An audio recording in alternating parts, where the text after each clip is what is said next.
conversation recently with a friend of mine about the experience of going to gay days at Disney in Orlando many years ago, and what it felt like to be there, what it felt like to leave. And I was remembering that what a unique feeling it was to look around the park. So for those of you who aren't familiar with gay days, there's a weekend each year where LGBTQ folks descend on Orlando and all go to Disney World. And there's a day that everyone wears red shirts while they go out to the parks. And I remember at this young age in my life looking around the parks and just seeing them flooded with red shirts and how profoundly safe and good I felt. And to see, there were families dotted here and there that just had this look of shock on their faces. And it was kind of our running joke that there were travel agents that were getting fired for every one of those families that were there.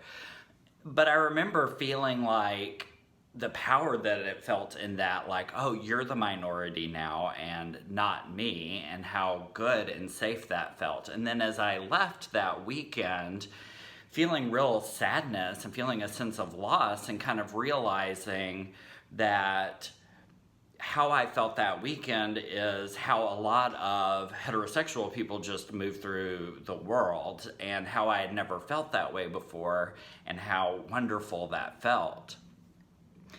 As we are honoring the anniversary of what happened at Pulse 3 years ago, I think too about our physical safety and how we have to move through the world in a way that we're aware of our physical safety.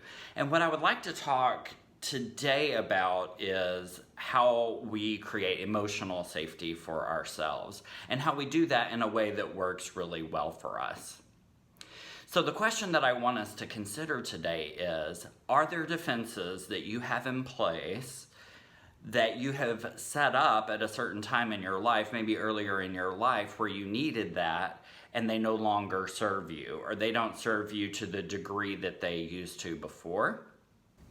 So in focusing on emotional safety, what we want to look at is we want to differentiate between the things that we have in place that work well for us and the things that are maybe holding us back and not working so well for us.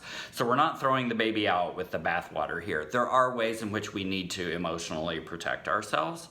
And what we want to look at is, are there ways that we have set up that maybe don't serve us as well? So how do we figure those out? I think an easy way of doing that is kind of reverse engineering it. So looking at places in our lives that could use some work or that we want to develop, and then look at areas in which we've created defenses that may be holding us back there.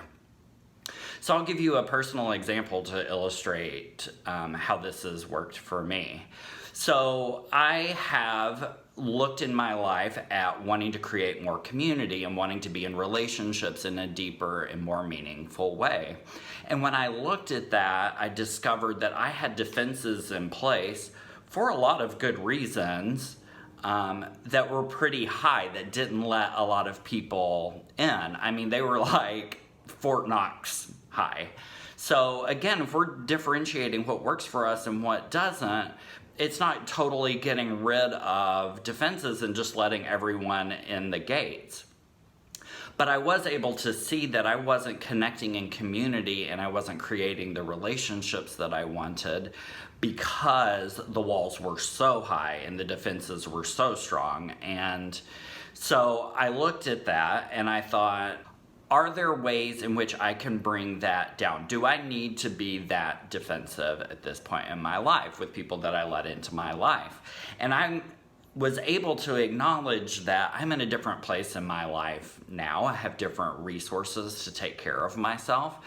I know myself better, and I'm in a different emotional place. And so maybe I could bring those defenses down a bit and I could let more people in, knowing that I could take care of myself if somebody came in that maybe I didn't want to be part of my life long term, that I have the skills to move them out of my life or to have boundaries with them that serve me well.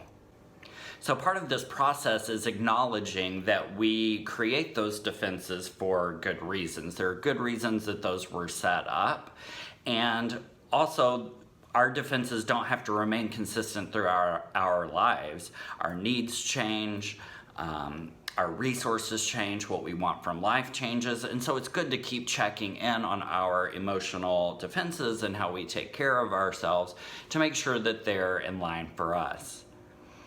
So I invite you to think about, what defenses do you have in place or might you have developed for yourself at an earlier time that you no longer need, or that you can start to look at shifting so that you can live more authentically in your life.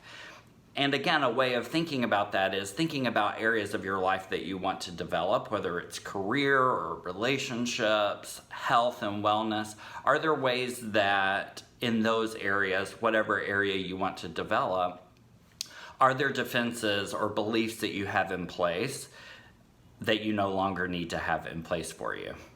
So thanks for joining me today. If you're liking these videos, be sure and give them a thumbs up and subscribe, and share them with friends that they might be helpful for, so we can grow our community here.